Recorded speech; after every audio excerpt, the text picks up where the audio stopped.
দিদি আর কাকুমনি দুজনেই হাতে রুটি, পায়েস আর কলা নিয়ে নিয়েছে। এই পুজো হয়ে যাওয়ার পরে কেউ প্রসাদ খাওয়ার আগে বা নিজেরা প্রসাদ খাওয়ার আগে নাকি গৌমাতাকে প্রসাদ খাওয়াতে হয়। তাই এখন সবাই মিলে যাচ্ছে গৌমাতাকে প্রসাদ খাওয়াতে।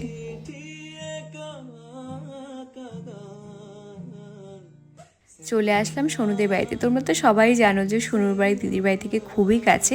আর সোনুদের বাড়িতে কিন্তু গৌমাতা আছে, আর কদিন আগে বাচ্চাও দিয়েছে। তাই ওরাও আজকে খুব ভালোভাবে সেবা পাবে।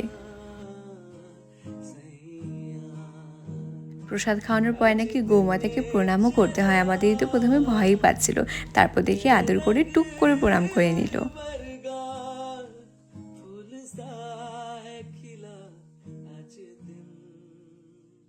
সুন্দর করে সবটা হয়ে গেছে। এখন চলো সবাই মিলে বাড়িতে গিয়ে প্রসাদ খাবো।